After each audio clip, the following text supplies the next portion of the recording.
বৰষুণ নোহোৱাৰ কাৰণে এতিয়া খৰাং বতৰত আমাৰ এইখিনি জেগা এনে ওখ জেগা। ইয়াৰ জলসিঞ্চনৰো তাৰমানে হেৰি নাই, জলসিঞ্চনৰ নদী ব্যৱস্থা নাই নেকি আৰু? ব্যৱস্থা নাই। কম, দুটা এটা আছে জলসিঞ্চনৰ, যদি চৰকাৰে যদি ভাবে তাৰমানে যদি জলসিঞ্চনবিলাক যদি দেই মাজে মাজে অলপ কৃষকৰ সকাহ হ'লেও, কিন্তু এতিয়া চৰকাৰেও তাৰমানে সিমান এটা হেৰি কৰিব পৰা নাই। যদিও জয়াৰ খেতি কৰিছে এইবাৰ পতা, আমি মেচিন দিয়ে কৰিছোঁ, কিন্তু পতা এতিয়া শালিটো যদি কৰিব নোৱাৰোঁ আমাৰ আৰু বিপদে। আপোনালোকে নিজাকে চেলো মেচিন দি পানী দিয়া দেখা পোৱা গৈছে। নিজাকৈ কিছুমানে বহাই লৈছে, যাৰ আৰু অভাৱ সেইবিলাকে ক'ত পাব।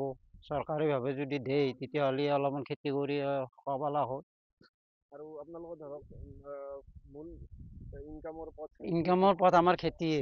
আমাৰ এটা কৰ্মচাৰী নাই, চৰকাৰী চাকৰিয়াল নাই, গোটেই হাজিৰা কামলা কৰা মানুহ। কিবা কাৰণত যদি খেতি কৰিব নোৱাৰে নহয়, আপোনালোকে? বিপদেই মানুহখিনি। আপোনালোকৰ ইয়াতে কিমান মান ধৰক মাটিত খেতি কৰা যায় এই এনে বহু বছৰত? মোটামুটি 700-800 বিঘা মাটি দুয়োখন পথাৰত, তাৰমানে জলসিঞ্চনৰ তাৰমানে হেৰি নাই, ব্যৱস্থা নাই।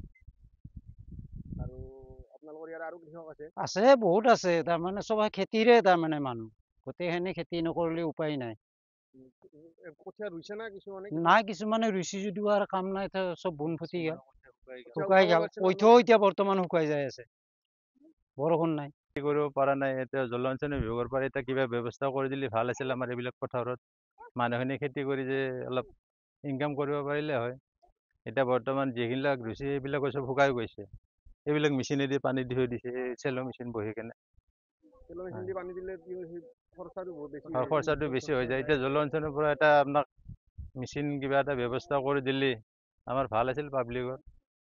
আৰু আগৰ বছৰত ধৰক এনেকুৱা সময়ত কিমান মান পানী হয় এইবিলাক ঠাইত? আগতেতো ইয়াত বহুত পানী হয়, একঁকাল পানী হয় এইবিলাক। এইবিলাক চব শুকাই আছে জেগাবিলাক। এতিয়া বৰ্তমান শুকাই আছে জেগাবিলাক, পানীয়ে নাই। এতিয়া যিবিলাক ৰুইছে এইবিলাকো শুকাই গ'ল গোটেই। ধৰক এইখিনি অঞ্চলৰ বেছিভাগ মানুহ কৃষিৰ ওপৰত নিৰ্ভৰশীল। হয়। এইখিনি আমাৰ যি হিন্দু মুছলিম বুলি গোটেইখিনি খেতি কৰা মানুহে, গোটেই খেতি কৰিয়ে খায় মানুহখিনি। এতিয়া বৰ্তমান মানুহখিনি চব ব্যৱস্থা বেয়া হৈ গৈছে এতিয়া। ধৰক আমাৰ এইখিনি বিশেষকৈ খিলঞ্জীয়া মানুহে, হয়, চব মুছলমান হওক হয়, বা হিন্দু হওক, খিলঞ্জীয়া মানুহে হয়, খিলঞ্জীয়া মানুহে হয় এইখিনি। এতিয়া আমি চৰকাৰক সেইখিনিয়ে আমি আবেদন জনাইছোঁ আৰু। এতিয়া আমাক কিবা এটা ব্যৱস্থা কৰি দিলে ভাল আছিল এইবিলাক পথাৰত।